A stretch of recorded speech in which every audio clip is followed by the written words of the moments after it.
All right, everyone. We are back at another episode of Group Chat.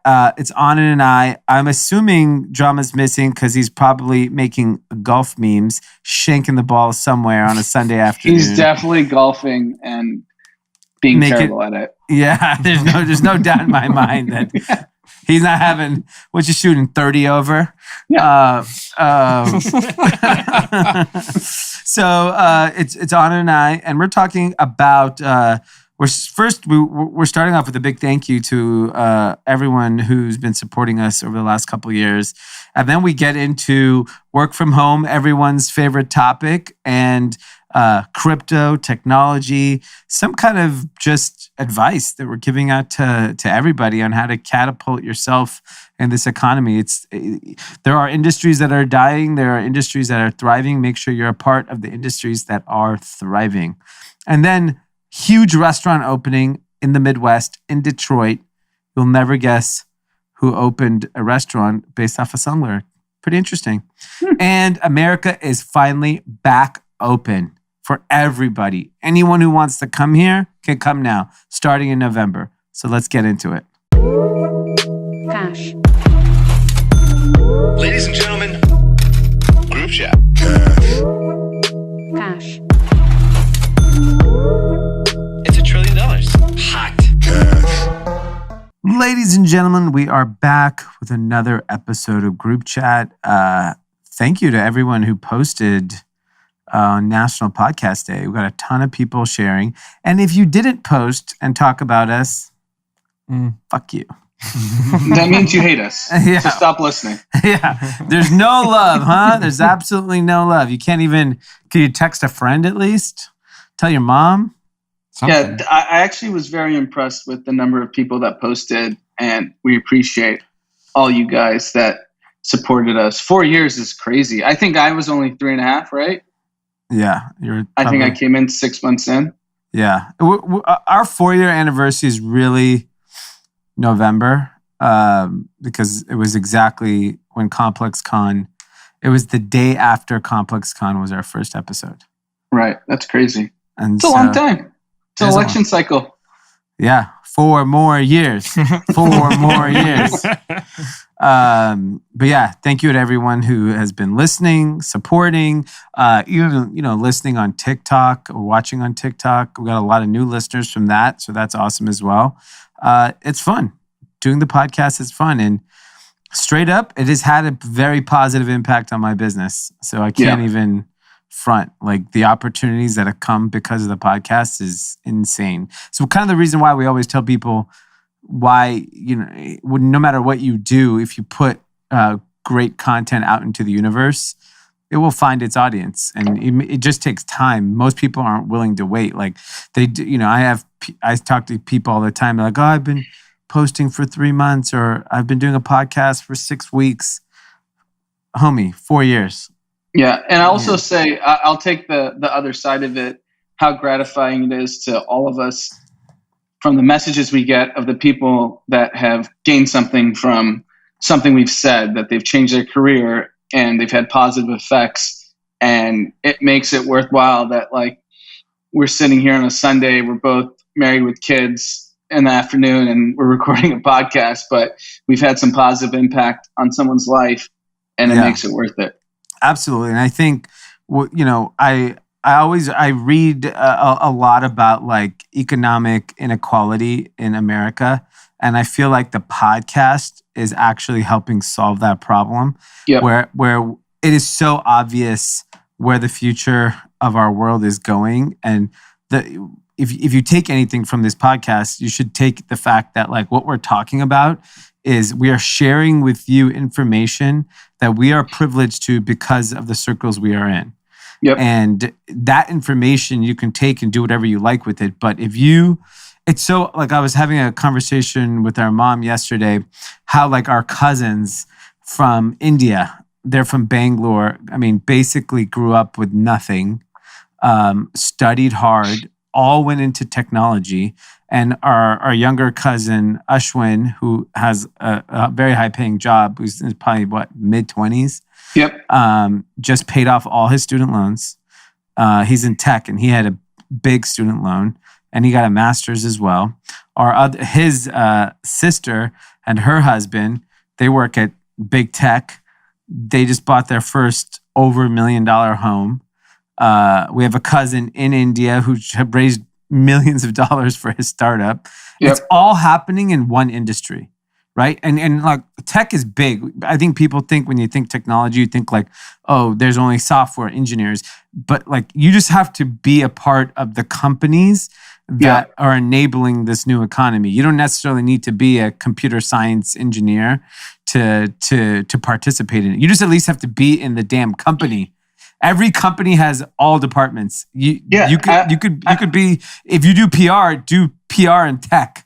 Don't exactly. do PR no, it's a great point because I actually had this conversation with Amanda. I was like, if you're doing marketing, why wouldn't you do marketing at Snapchat versus marketing at, a traditional like consumer company? Yeah, exactly. Like because Snapchat touches the same things that a consumer company touches. So it's the same job. It's just, hey, the internet's like really amazing and you have zero marginal cost of users. You have 80% margins. Like it's an incredible place to be. And it doesn't even matter. You don't have to be technical. Like you can find whatever specialty or expertise or interest you have within a technology company. It's like in Good Will Hunting when Matt Damon was a janitor at Harvard. Yeah. I'd rather be the janitor at Facebook than the janitor at the Marriott. Yeah. Like you just can choose to be where you want to be a janitor. Yeah, exactly. You can work on the best, some of the best companies. You could be the valet at the Ritz-Carlton or the valet at the Marriott. Yeah. Where would you rather valet cars? I mean, depends on your driving skill, but yes, obviously the Ritz. No, but those open up opportunities. And like the thing about it is, even if you take a pay cut to go to one of these technology companies to become, marketing, PR, branding, business development, whatever the thing is, you automatically get in the flywheel of technology companies. And then tech recruiters start looking at you. Yeah, so they're definitely. like, okay, you're at a Snapchat. And the same way, I honestly think it's the new version of the Harvard, Stanford, Wharton is Snapchat, Facebook, Google. Like you have those on your resume and then you're already like a hot commodity and it doesn't even matter within what industry. And then you get into the next young startup that actually you get equity in and then you can make a shit ton of money. Yeah, and I think I was talking to a friend of mine yesterday. Our kids were playing, and he's in crypto. He was very early in crypto. He's done extremely well, and he was telling me, I was like asking him about his staff. I'm like, who's your staff? He's like, you know who my staff is? He's like, one was at a restaurant, the maitre d', I hired him. The other one was he's like, nobody knows this shit. He's like, anyone who comes in, because we were joking, I saw someone was posting, I need 6 years of crypto experience. No one has 6 years of crypto experience. No, most people have 6 months. Yeah, exactly. So he's just like, this is like a new world. As long as you're willing to hustle and learn, I'll give you a shot. And, he runs a crypto fund and he's doing really well. And I was just asking him, like, do you have like a bunch of Stanford, Harvard? He's like, no, I picked a bunch of people that like were just around. Cause he's like, no one wanted to work with us 2 years ago. And he's like, we just took what we got and we got a bunch of hustlers. And I think it's pretty interesting. Cause like I was at when I was having drinks with some friends the other day, I was talking to a guy who has raised a lot of money in a 1 month span, 3 different fundraising rounds. I don't want to say the business. So I go to him, I'm like, man, that's very impressive. I'm like, what were you doing before this? So I was expecting, to hear something impressive. And he laughed and he goes, oh, I was in nightlife. Yep.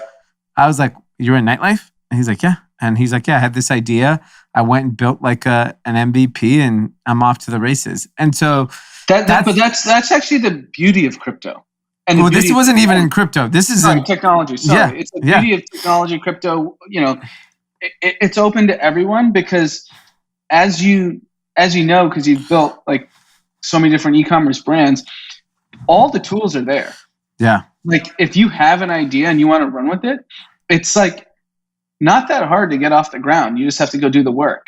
Yeah. And I think it's such a unique time. And I think that's another thing that employers are going to have to realize. Like I think partially the 11 million jobs that are open is basically young people figuring out other ways to make money. And it's not just all unemployment. I think it's a combo of both. I think young people have figured out, I know I've said this many times, like you go to LA, go to a restaurant, ask a waiter if they're in NFTs, they have crypto. Every single person does. Yeah. I think we're like, it was interesting. I was watching the LSU Auburn game last night. Mm-hmm. It was late night. I don't know how late it was. And I saw the stadium was packed and people were, obviously excited about the game. And then I'll look at I look at LA and obviously our team sucks. So no one's at our games. And I'm just thinking about like the person at LSU, the young person. How do they view the world versus when I'm like after a run club and everyone's sitting there talking, at the beach, all you're hearing is technology. You don't hear anything else. I think you'd be surprised. I think it's technology for the first time has broken down geographic barriers. So if you were to say 10 years ago, it would be like only the people in SF, New York, even LA was actually kind of minimal in technology. Yeah. Now it's like caught up. Yeah. But I think we would be surprised if we went to the Alabama tailgate, the Alabama Ole Miss tailgate, how many people were talking NFTs. Yeah, maybe. I mean, look, if you look at even the grand spectrum of like take crypto, if you look at how many people own cryptocurrencies or NFTs, it's still a blip on the radar, right? Like exactly, most people have no exposure to it. So I think people are talking about it. I think people are learning about it. And I'm curious to see, how it all plays out. So like the big news of the week I thought was PricewaterhouseCoopers, like very traditional accounting firm, been around. It's, considered like one of the bellwether accounting firms, told their U.S. employees they can permanently work from home. Right. So my gut tells me PwC, is a good place to work, but it's not like the desired of the top talent, right? Yep. Like if you want to be in finance, you'd rather be in investment banking, private equity. Yeah, you'd rather be like Goldman or whatever. Yeah, you'd rather go that route. So I'm wondering, so they have 40,000 US-based client service employees. Is this their way of like, we know it's a different economy now. We're going to be comfortable with just, fuck it. This is our way to at least retain some employees. They're probably losing employees at a record clip too. Yeah, because I think what's important to note is like a junior person at PricewaterhouseCoopers, if I had to guess, makes about $55,000. And they probably before bonus and benefits and all that. Yeah. But they probably cleared that in NFTs in the last 6 months. So and not to say so. I actually don't think that's actually where they're losing them. I think someone that works at Pricewaterhouse is smart, well educated. They can go be in the accounting department at Snapchat and make $90,000 a year. And I think technology companies all need accounting departments. I don't care who it is, they all need it. And they'll gladly pay you $90,000, $150,000, whatever. So if you're at Price Waterhouse, and we know that work environment is fucking hard, you're just not sitting around all day. Like I guess they're like the signal you can extrapolate is like, hey, you can make $50K from here, work from home, and go do your NFT crypto hustle and double it up. Yeah, because we have someone in this office. We'll keep his name out of it, but he was comfortably doing 2 jobs at once. It wasn't hard, right? He's not. He doesn't have a mic right now, and he said it wasn't hard to do 2 jobs. So I think PwC person is probably like, fuck it, we're just gonna let all of our employees have 2 jobs. No, so I mean, I heard this week from a close friend of ours, an ex PwC senior manager who's a senior finance person, has 2 jobs. Yeah, and he's making a crap load of money. He's trading baseball cards on top of that. All right, so I came up with an incredible SaaS software business for employers. Verify if they have second employment or not. You might lose talent though. Yeah, sure. But it depends. If you're a grade A company, if you have KPIs and they're filling it, what do you care? They're working 2 jobs. I agree. I don't have a problem with it as long as they are productive. I agree with that. Most people, it's probably not sustainable. Half the people who work in one job say they have mental health issues. What's going to happen when you have 2 jobs? 2 jobs plus NFTs plus cards plus trading, day trading crypto coins. Yeah, and being insecure because of social media. Where does that end up? Mental institution. So Ryan Braun over the weekend, we were at a wedding.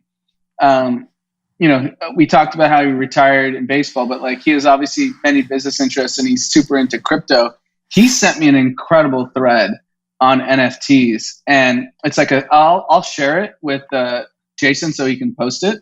Yep. Because I think it's actually like an incredible like description of NFTs, and they go about like saying like most NFTs are going to be useless, like we already know, but NFTs is like the entryway of digitizing culture. So the next Supreme is going to be digital. Yeah. And it's not going to be Supreme. And if you digitize culture, like how big is that opportunity? And the thread was basically like, this is like inning 0 of this whole movement because, we've already seen with, what was the big one? The cultural one, the NFT? Bathing, Bored Ape Yacht Club, a Bored Ape Yacht Club, and is that the next Supreme? Maybe not, but there will be one. Yeah, that feels like it is the next Supreme. They're definitely the cool.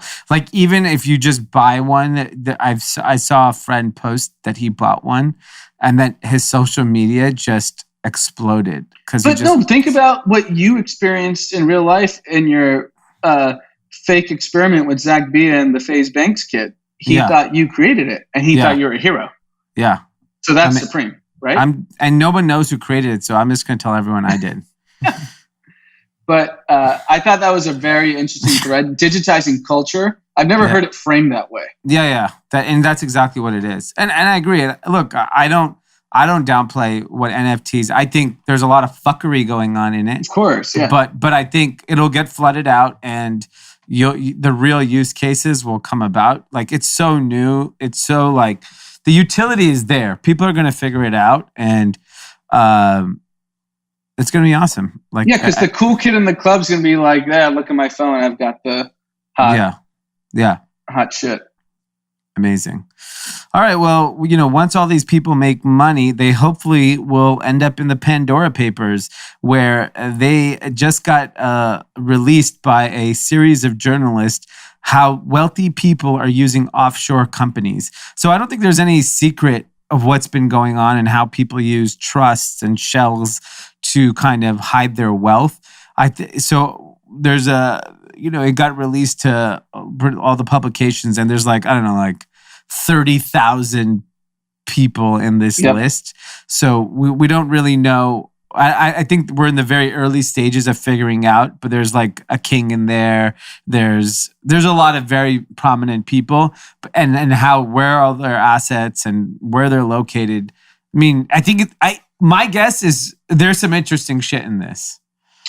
Yeah, I think it's no secret at this point that if you're in the developing world and you're a leader, you have to, whether you stole the money or not, you have to move the money offshore because you're at risk of getting arrested, or a coup happens, or you get jailed for being a political rival. And this has been no secret for the last, since the beginning of time. So they've figured out how to get their money out.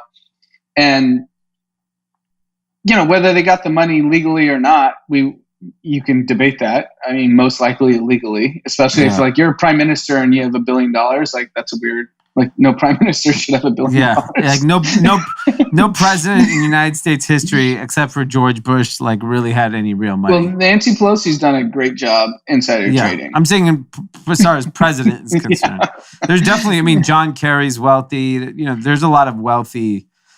Congress people, but the difference is in these developing worlds, they're basically taking the money from the country and exporting it. Yeah.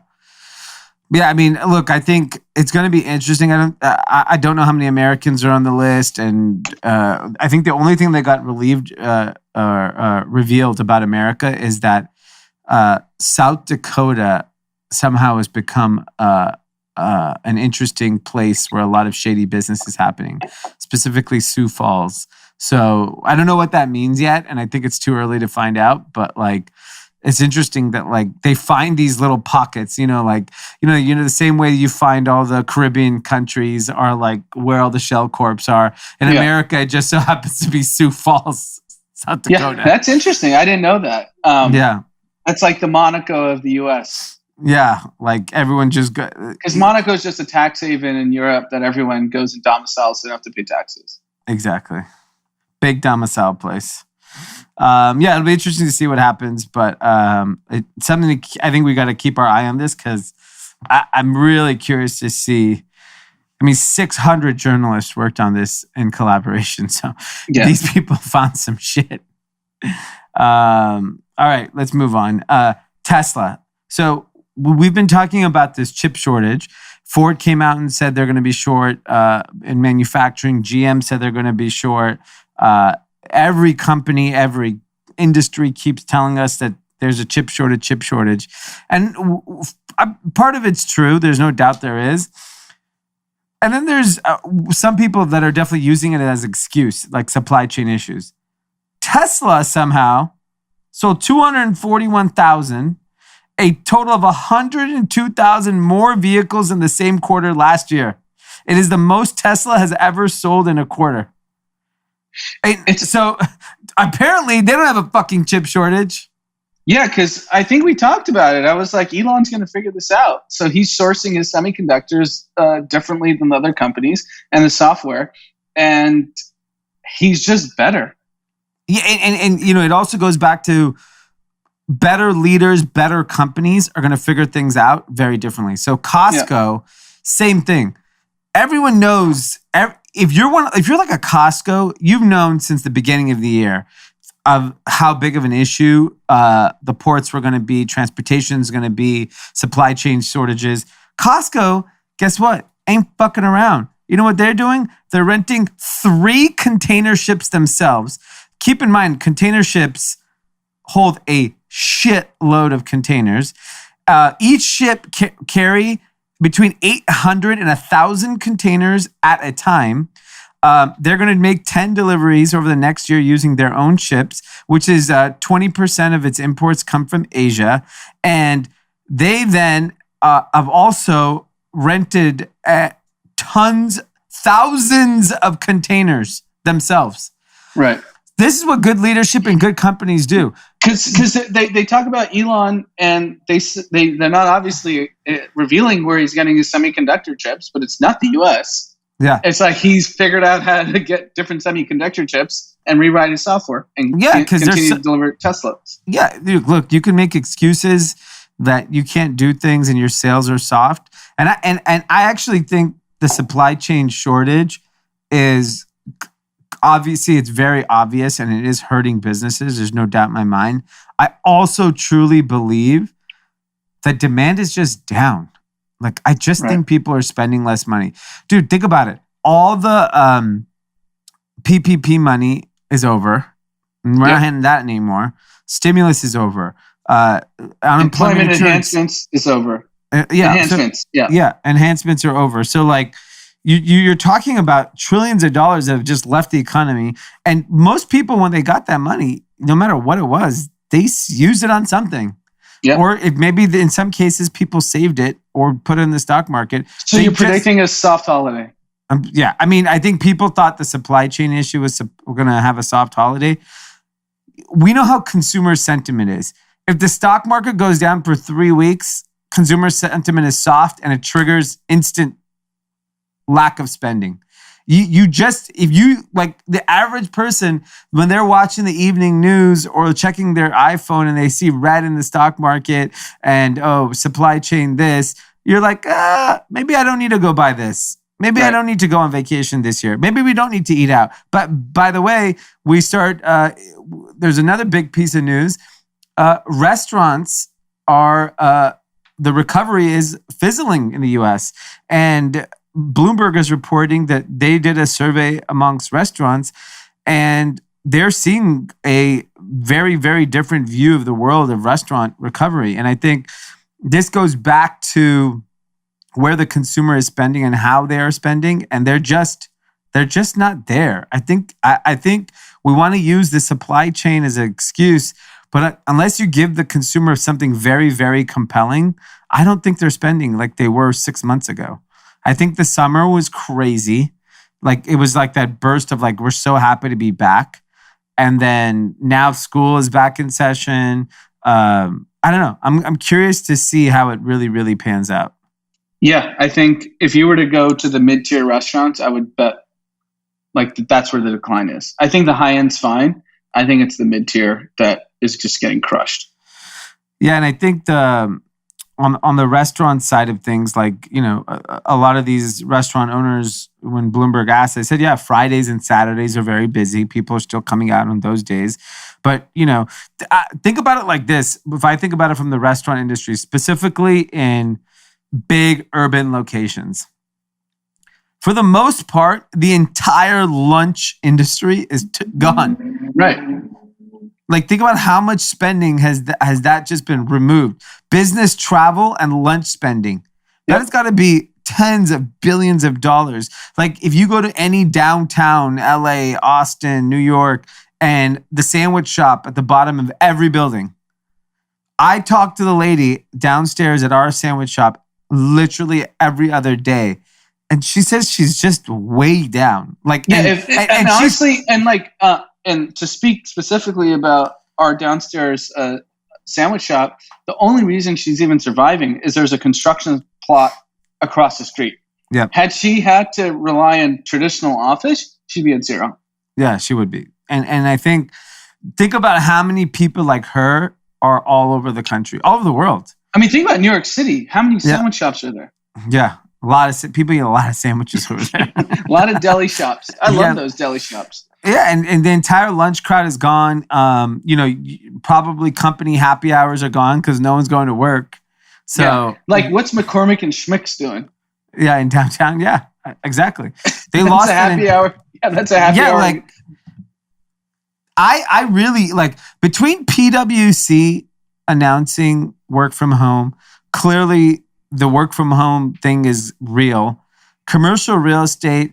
And these commercial locations seem like I just don't see how they come back. I think, look, there'll be the iconic places in New York and LA and San Francisco because of the buildings and where they're located. They'll be fine. But like peripheral, they're kind of fucked. Yeah, and you also got to think about, like, think 15 years out. The 25-year-old's never going to an office Monday through Friday. No. So, sure, the 40-plus-year-old's going back to the office because that's what they grew up on. Yeah. And that's how they like live their life and whatnot. And the 25-year-old's never going back Monday through Friday. Yeah. So how does that look in 15 years when the 40-year-old's now retiring and these guys are now like the middle-aged workforce? It's over. Yeah. I mean, I think the only thing that could potentially change is just culturally, there's just an acceptance of something hybrid because I as much as everyone loves working from home, I think we'll find that people, it's just not healty, just sitting in the house my all guess day. is the exceptional companies that are built are going to be in the office. But yeah. that's just, Most companies are mediocre, so work from home it is. PwC, keep it going. Yeah, I mean, look, I'm all for like decentralized workforce, but man, just sitting in your house all day, I don't care. I mean, unless you live in like a mansion, then I guess it's okay and you have your whole thing set up. But like that lack of human interaction, I think is going to be tough. I mean, like all the young people here, you guys show up every day. Yeah. You prefer to work in an office than your house, Jason? Yeah, I feel like I get more productive in the office. But let's just say you had the option to work from home. How would you feel? I feel like at the very least, I'd be more inclined to do a hybrid option. At the very least, like if I was like, okay, like I'll take a day or two, but like I do enjoy coming to the office. Yeah. But that's like camaraderie. Like if you think about you, Jordan, Arjun, like you guys have all become boys. Yeah. Yeah. Like you wouldn't get that from work from home. True. Yeah. That relationship that you build with like your peers. I think that's going to actually, the work from home really hurts young people the most because like you just can't build those relationships with your manager. And I think that is so important in no matter what business or industry you're in. Especially, look, if you're in a truly technical industry, then your performance will speak for itself. But if you're in sales, you're in marketing, it's just really hard to like, build those relationships. The thing about the, commercial real estate part. So a survey found that 51% of small restaurants in the country couldn't pay their rent in September. So we obviously had this huge surge in summer. That's clearly gone. And now we're back into the fall. And I think even when I think about like the apparel industry, forget like young people, but just the adults, there's such a big workwear industry that's like, I think was being banked on that in September, people were going to go back to work. And since clearly there are obviously people in New York that are back to work, there's people in LA back to work, but it's just not everybody. So even that, like, just think about restaurants. I think about, obviously I have the lens of apparel and how that affects our side of things.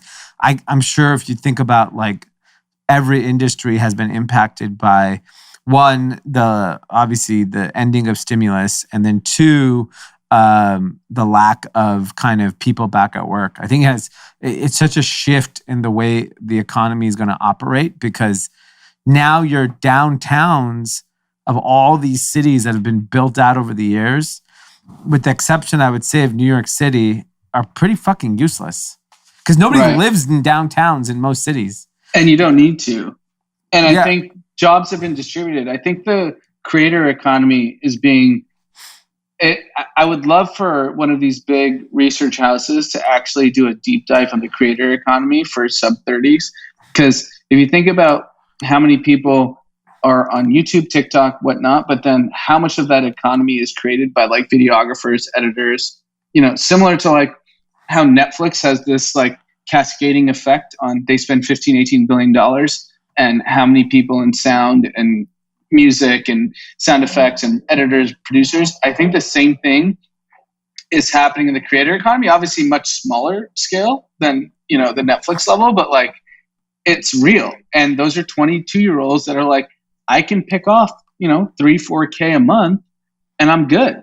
Yeah. And I don't need to report it on taxes because someone's under the table, someone's on Venmo, and they live a great life. Yeah, that's great. I think that's great for short term. Obviously, we know long term that doesn't translate. And I think it doesn't translate to what though? I mean, eventually you're going to have to report income if you want to buy anything. Sure, but no, my point is like I think that industry is just going to get bigger. I agree. Think about like Pete. Pete, we thought, he was dead after this podcast. He somehow let's figure it out. Yeah. But I think what you quickly learn, as we know, everyone who goes into that world is you end up actually working way harder than you thought. 3 times harder. Yes, exactly. So many more hours. And by the way, you're a salesperson now. And it's the illusion of freedom. Yes. The illusion of freedom makes people, the freelancer it's a lot of free work when you're a freelancer. Like, let me tell you, I'll give Jason a perfect example. He works his ass off, but would he rather work his ass off sitting in one office for 10, 12 hours or driving around the town for 10, 12 hours? Like, imagine you were helping on, 3 different projects, but that freedom in your mind is worth something to a lot of people. Yeah. They're like, okay, I can do 1 gig in downtown. Then I'm going to drive to Culver City. Then I'm going to drive to Venice. And it's fucking 10 p.m. Yeah. Like, man, I really grinded it out. Yeah, it'll be interesting to see. I think the restaurants is really interesting because they're facing higher cost in food. They're facing labor shortages. So they're increasing prices. Yep. So depending on who you are, like if you add 10% more at Salt Bay. I don't think it matters at this point. Right. If the dinner was $2,000 or $2,200, no one's gonna blink. But if Subway charges, for a $5 sandwich, $7. Yeah, that's a big difference. That's a huge difference. But that's actually that's the only option. Yeah. That these companies are going to have to pay more and charge more if they can't fill their positions. Yeah, and then what we'll quickly realize how price sensitive the consumer truly is. I saw someone tweet like, don't put your goods on sale right now. Everyone's going to be wanting it Black Friday when there's nothing on the shelves. No, consumers don't give a fuck. They want a deal always. They don't care that all your costs went up and you got to pay more money. I've never heard a consumer give a fuck about a company ever. Yeah. No, they don't. But I know I'm like kind of a broken record here. I think this distributed economy, this gig economy of like freelancers, content creators, YouTubers, TikTokers is way bigger than anyone actually is quantifying. And it's probably equally as driving the unfilled labor shortage. Million jobs. Yes. Yeah. Well, I mean, if you're looking to get into the restaurant industry, Eminem just opened a new restaurant, Mom's Spaghetti, in Detroit. I saw that. And I love it. Like, he partnered with a local restaurant group to open it. I guess it was a pop-up back in 2017, and then they decided to make it a permanent restaurant. I didn't look at the menu, but I assume spaghetti is on there. What a great idea. Like, lose yourself. He threw up his mom's spaghetti, right? Yeah. And so my first inkling was like, you threw it up, so maybe it wasn't good. But what do I know? Like, maybe it was the nerves, not the spaghetti, because I think he was alluding in the song. Yeah, yes. That is. But I'm curious to see how this restaurant does. I mean, my guess is, short term, off the wall. I mean, he's so iconic in that part of the country, and I wish more businesses were built off of talent. I think there's so much opportunity. Like, Drake's investing in Dave's Hot Chicken, which is awesome. But I think Drama suggested in Toronto it should be called Drake's Hot Chicken. If Drake had a hot chicken place in Toronto, it would work. There's no doubt in my mind. It would fucking be packed. It would work in Houston. It would work in a lot of places. Yeah, it'll probably work in most places. So I think it's interesting to me that more and more entrepreneurs are not partnering with talent to launch these concepts. But to be fair, they slowly are, right? Like Milk Boys have their drink. Yeah. So to be fair, most talent is unbearable to work with. So that is also part of the problem, right? Like, you need the right talent that will partner with you and actually make it easier for you to execute. Like, I would say Rihanna, I don't know how she is to work with, but Fenty is a Savage Fenty. All of her businesses clearly have resonated on the beauty side, and what she did with Textile Group. No, I think what you're saying is I think celebrity has been obviously in beauty and fashion, and now it's time to expand to other categories. So obviously, like a restaurant chain, genius, right? Yes. Like, why wouldn't you do it? Why wouldn't you do like all these other, like, I mean, think about who's going to these places. They're Drake fans. Yeah. Like, who's going to any of these concepts? Like, I think about what Travis Scott's impact on McDonald's was and how culturally cool it was. Like, Travis Scott can roll out his own fast food chain. So I think that was the chess move Drake's team did. They're like, Travis was so big, got a probably pretty big check, but he's not getting equity in McDonald's. And they were like, hey, why don't we just take equity in Dave's Hot Chicken and we're going to make 10x what Travis made. Yeah, because, I mean, I think that's really what has to happen. Like, these people have such an impact on these businesses. Like, the Travis Scott McDonald's thing is just bananas to me. Did you see the tweet storm on and Roger Federer and how it went down? No. So apparently in 2018-19, Roger Federer was making $10 million a year with Nike. Okay. And when it was up for renegotiation, they had like a roster of like tennis players, Serena Williams and a bunch of other folks, and they were like, we're not going up. And so he partnered, he actually left Nike, started playing with Nikes and then stumbled upon On, which is the brand that we talked about at length. Yeah. And he decided to take equity in the company and start playing in them because he liked training in them. And he owned 3% of the company. It's a $10 billion company. Wow. So he made, what was that, $300 million? Yeah. Versus like a $10 million annually? Yeah. And then he made $300 million with Uniqlo, leaving Nike Apparel. So the guy made $600 million leaving Nike. Yeah, I mean, and to be fair, you know who kind of, to me, had it right, just didn't partner with people to do it, was LeVar Ball. What he was doing with the shoe. His kids weren't famous enough yet. He did it too premature. No, but it could have been it takes time, right? Like, look, Lonzo was popular. He was playing for the Lakers. Dude, people were wearing his shit at the Laker games, and they weren't even good. The Lakers were not even good then, right? Yeah. And then LaMelo now is in the league, and he's the cool young superstar in the league, and he clearly has an impact on style and culture and all that type of stuff. I mean, I agree. If you're a mega influential athlete, you do not need Nike, Adidas. You don't need anybody. I mean, this guy made $600 million with Uniqlo and On. Yeah. But he has, that's the thing. He's a talent that's smart. Like he was willing to take a calculated risk. Most people that manage talent, they're like, no, we want the $10 million fee. We're not going to play for the equity. Most talent managers, agents, they don't have any foresight because they don't get paid until their talent gets paid. So like, I got to wait 7 years for On to go public so that maybe we get... It was really 2 years. Yeah. From when he signed the deal. I mean, he got lucky. But you got lucky that it's happened that fast. But like in most cases, it's a long slog to get these deals done. But if you think about like, what did he make in tennis? I mean, a fraction of $600 million. Yeah, there's no joke. I mean, yeah, and if you assume On is going to continue to be successful, and he probably holds his equity, he may be a billionaire off On. Yeah, which is pretty crazy. Moving on, there was actually an oil spill yesterday in Southern California between Huntington Beach Pier and Newport Pier, which is insane because this is like. Anyone who lives in Southern California, ever visited Southern California, this is Surf City, USA.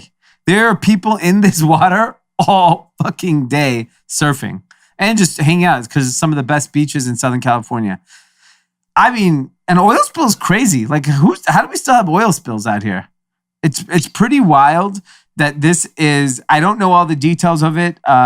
It spilled from a platform Ellie operated by Beta Offshore, a Long Beach unit of Houston's Amplify Energy. Already dead birds and fish are showing up on shore. I mean, this is a pretty big impact. The leak location was 5 miles off the coast of Huntington Beach. And, I mean, is there a cause for it yet? No, I haven't seen any. But they're saying the slick is measured like how much the amount of oil, 5.8 nautical miles, which is a lot. Oh yeah, it's crazy. And they said don't surf, don't swim, don't exercise, just stay away from those beaches. I mean, it's 90 degrees in LA today. Like that beach is probably normally pretty damn packed. So do you think the same anti-maskers are like my beach, my life and just going and swimming? It'd be interesting. That'd be very interesting. My body, my water. Yeah. I mean, why would you listen to the lifeguard? Why would you just go? Get in there. Get in the mud. I mean, yeah. I mean, there's no scientific data to prove that drinking oil is bad for you, is there? No. Haven't heard it. Only one way to find out. Yeah, I never saw that on Facebook that drinking oil is bad for you. There's no vaccine for the oil, so you're safe. Yeah. Yeah, I mean, it is nuts, but 126,000 gallons. I mean, that shit. It's not easy to clean up oil. This shit lasts, and then it starts moving around. It's the ocean. It's breaking news, because we've talked about it. Andrew Wiggins of the Golden State Warriors received the vaccine and will now play in home games. Oh, no shit. Yeah. How much does he make a year? He makes $25 million a year, I think. Okay, yeah. I mean, I would have been the first in line. I would have been gone to Fauci's house and got that shit. But why get 27. theatrics? See, here's the issue, and I don't want to get political at all because it's fucking stupid at this point. But Draymond Green did a big press conference 2 days ago. Like, who am I to tell him to get the vaccine? But like, they all knew he was getting it, and I actually think they hurt their own communities by doing that. Yeah, and everyone plays the "Who am I." Who am I? But like, you guys all got it. Yeah. And whatever. Yeah. I mean, everyone. If you want to get paid, you got in the NBA. You got to take it. That's just it. Yeah. In other sports, go play NFL. They're okay with you not taking in the NFL. Yeah. I want to know what research he did between the last 3 days. Andrew Wiggins. Yeah, he should put out his research because he's going to come out and say, "I did my research, and now I received." My research was I have $25 million. I did the math and I spend $1 million a month. And, you know, if I don't get vaccinated, then I'll be homeless. So that's my math. Due to my medical calculations, I had $1 million spending habit. Yes. Yeah, all these athletes became the biggest researchers all of a sudden. Yeah. Everyone's researching. That 6 months at Duke or wherever the fuck you went to college was really impactful on your education. Oh my God. Okay. Well, more importantly, I think this is a big, big move for the U.S. economy. It got announced 2 weeks ago, but I don't think we talked about it. Travel ban is dropped for vaccinated international travelers starting early November. This is big. It's big for LA. It's big for New York. It's big for Orlando. People are coming to America again. And it's just in time for flu season. So it's going to be great. And here's the thing. I know so many people all over the world have been dying to come. Australia, UK, Germany, France. They're like dying to come to America. And, you know, obviously, these people that I've been speaking to are all vaccinated. I know a couple people that are not, and they're like, oh, I don't know. I'm like, all right, well, you ain't fucking coming then, bro. Like, it's not up to me. What's interesting is, because I was talking to our mom about a cousin in India, and he got vaccinated, and he was planning to come back in November, but he got a vaccine that America is not recognizing. So he now has to go get vaccinated by a vaccine the American government is recognizing as effective. So that if you are, you know, and I know we have listeners all over the world, if you are planning here, make sure you didn't get like your local Johnson & Johnson, because you may not be allowed in here if you have the wrong vaccine, which is pretty crazy. Because, you know, all vaccines are not equal. No, not at all. And I think, it's like, dump the politics aside. These are the rules. Yeah, and I think it's amazing for America because like we just have not had foreign travel in so long, and there's an enormous part of this country's economy that is based on tourism. So obviously, I think it's going to be great for us. I mean, I think it's going to be great for Hwood. I mean, they have a lot of foreigners that come in and spend crazy dough at their venues. Yeah, I mean, Delilah Vegas will probably triple in revenue once the international folks come. Yeah. I think, I forgot. Vegas actually is going to be the biggest beneficiary. Like, think about it. You've been locked up in freaking Germany or Sweden. You're just like, fuck it. I'm coming to Vegas. Yeah, I need some Diplo chain smokers and fucking...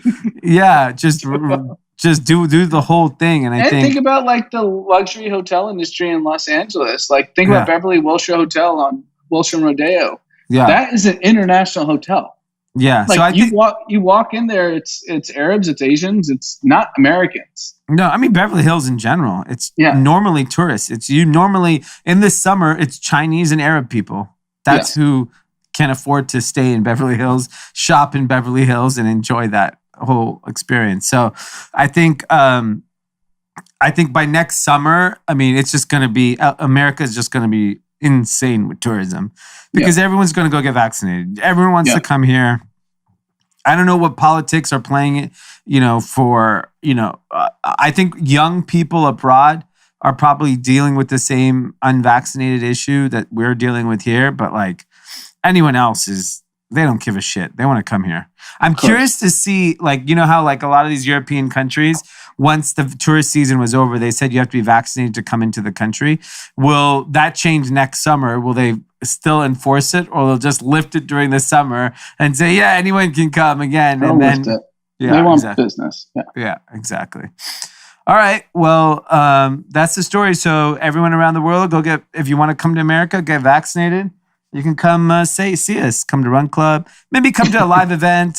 Yeah, we should do an international. You can only be international for our next live event.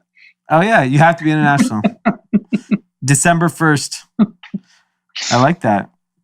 All right. Do we have anything else? Do we have any shout outs? No shout outs from me. None. No shout outs. Big week ahead. It is the beginning of the fourth quarter.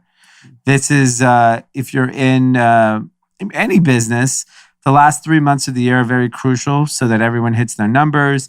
People get the bonuses. People get set up to do well for next year. Unfortunately, I think it's going to be a tough fucking quarter.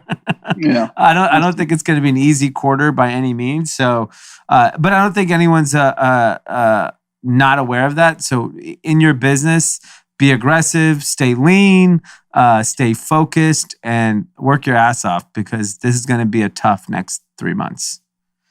So on that note, we will see you guys all on Tuesday. Have a great week. Peace.